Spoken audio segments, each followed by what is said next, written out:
Hi there, Janet Fritz here for Galaxy Girl Creations. Welcome to my channel. Welcome to another Best of 30 Days of Sketches. Today's sketch is brought to you by Laura Rumble for the love of pretty paper. And I really liked this sketch. I don't have an embellishment cluster pre-made for this one, so this is just a lift of the sketch, and I'm really happy with the way that it came out. And I will have more embellishment videos for you later in the month, but not today. So I am freehanding all of these triangles, and I don't know what possessed me to do that because triangles are usually something I struggle with. But I think because all of the triangles on the sketch have really odd angles on them, it kind of took the fear out. Like, I don't have to be perfect. They can just be odd angles. They can be different widths. It doesn't really matter if they're right angles. Or if they are right angles, if they are or aren't right angles. Oh my goodness. And so that kind of took some of the pressure away that it didn't have to be perfect. So I have a photo of Noah on this spinny thing at the park. I don't know what it's called, but he had been playing on it and kind of looked over and he was at the top. Yeah. So he was being very brave and kind of doing it on his own without any encouragement. So I wanted to capture that. Again, my sewing machine is still out of commission. Hopefully I will get that fixed or working in the near future. But in the meantime, I am using a stamp it's a brand new stamp that I just got from Close to My Heart. It's their Perfectly Imperfect patterns, and it has this little stitching stamp on it. And so I'm just using that with some Catherine Pooler Skylight ink. And I'm using paper from the Spectrum Sherbet collection from 49th and Market. And I'm really liking the way that this is looking. So in the sketch, it looks like there's multiple layers of those triangles. So I am just creating a duplicate layer, and that is slightly offset. And I'm going to ink it up with that same Catherine Pooler Skylight ink. You can see I did a test version of it coming out of the upper right hand side of the photo there. And I liked how it looked, so I'm going to do that a bunch more on each one of these triangles. I really like how it looked. I also enjoy that I don't have to have a bunch of cardstock. I can just use my ink and make whatever color I want. It doesn't take a ton of ink. I also do have refills, re-inkers for my Catherine Poolers. So if I feel like my ink pad's getting a little low, I can go ahead and just re-ink it with one of the re-inkers. So this is a really great solution for me because I don't keep a lot of cardstock around.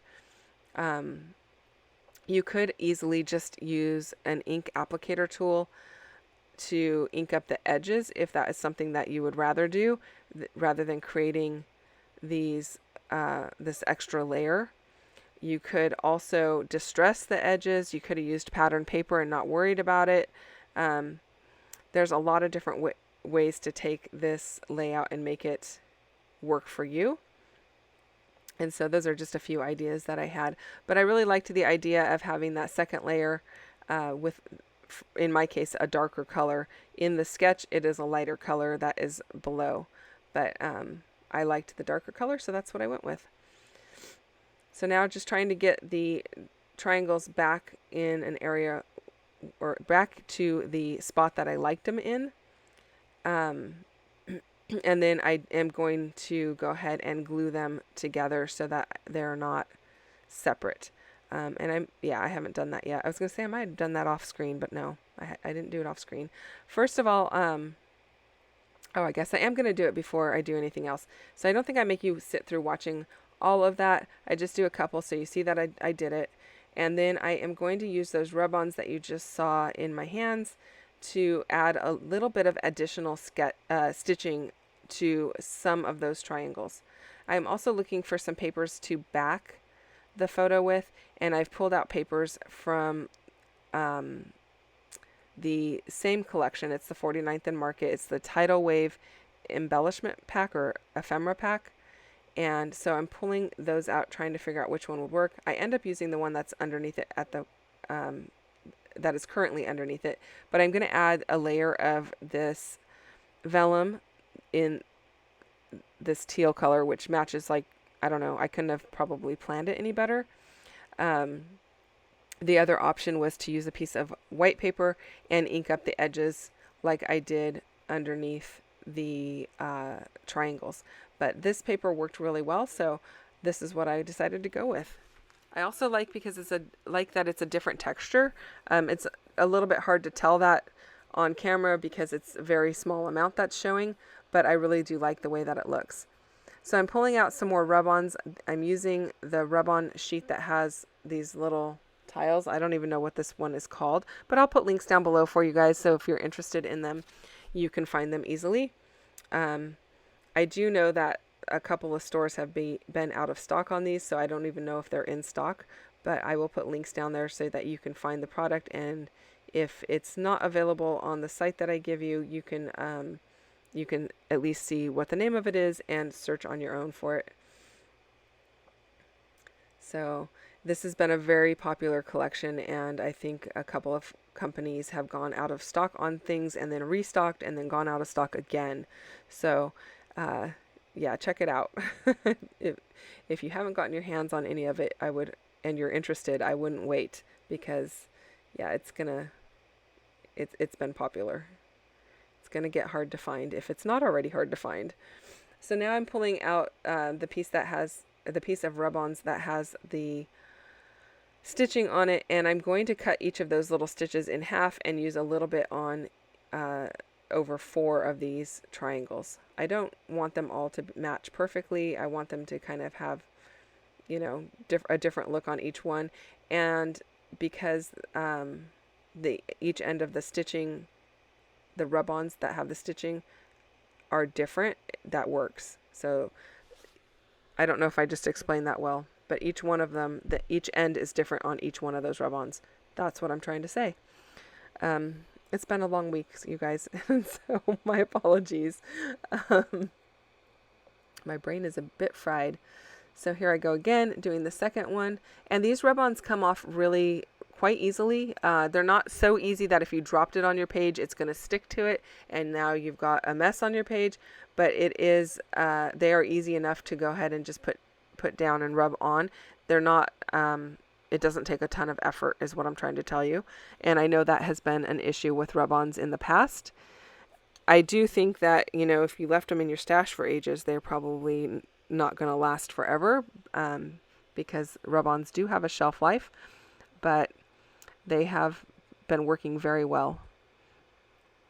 So I'm going to go ahead and glue down all of these triangles to make this starburst, if you will. And I really like the way that it's looking so far.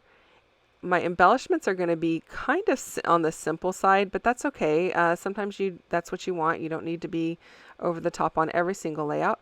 So, and I think also, you know, some people, that is the style that some people enjoy most. So if that's something that you enjoy, you're going to appreciate this layout.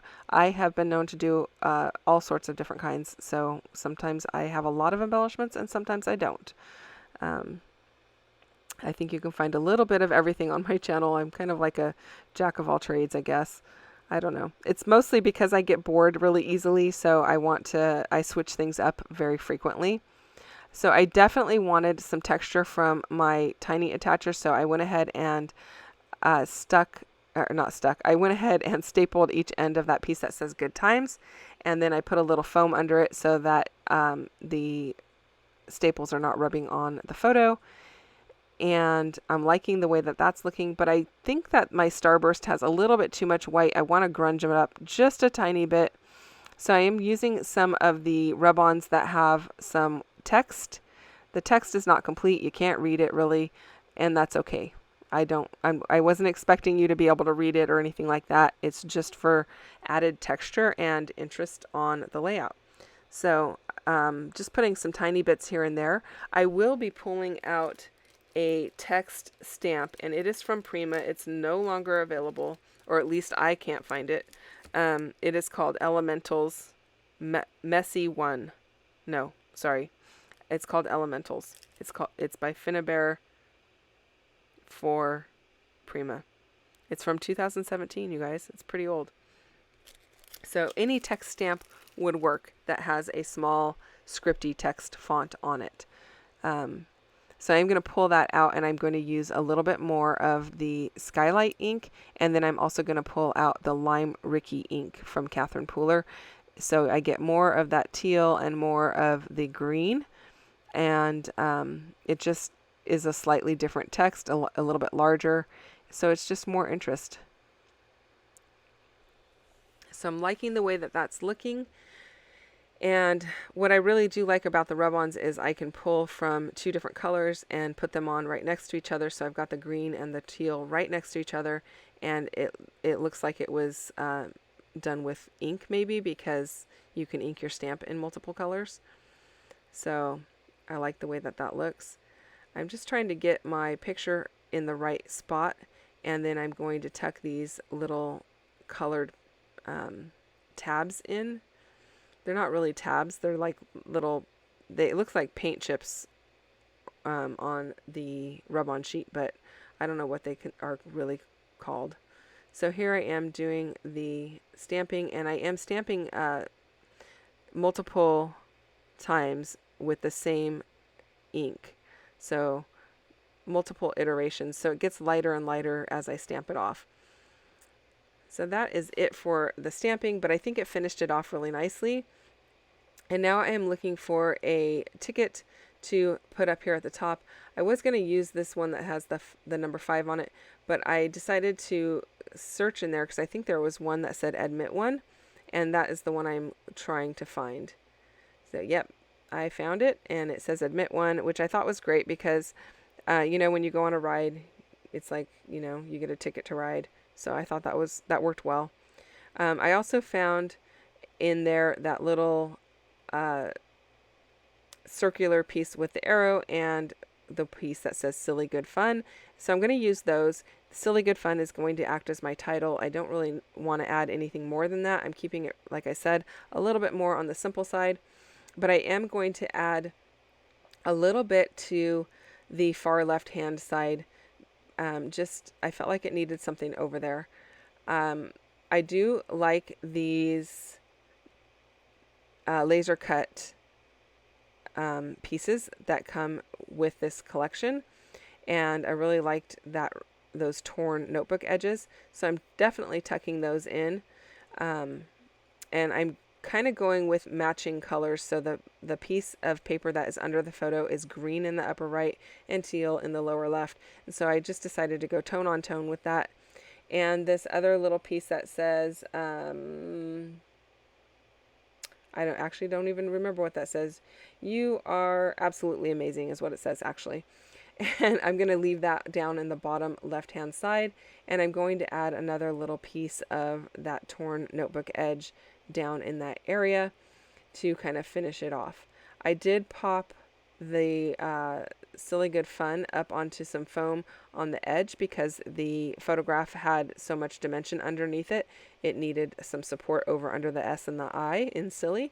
And then I also popped the arrow up onto some foam so that it would be the same dimension or the same level of depth on the page. So I added some used my tiny attacher on that word phrase all the way on the left hand side of the page, just to kind of mimic the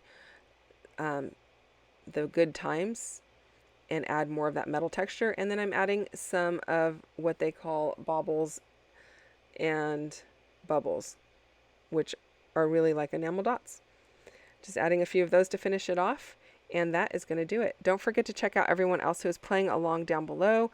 There is a link to the Facebook group for 30 days. There's also a link to my Facebook group if you are interested in joining me over there. If you enjoyed this video, I would love it if you gave it a thumbs up. And if you have any questions or comments, leave those down below. I will get back to you as quickly as I can. And I will be back again tomorrow with another video. So come back and see me again. Thanks so much for spending time with me, you guys. I'll see you tomorrow. Bye-bye.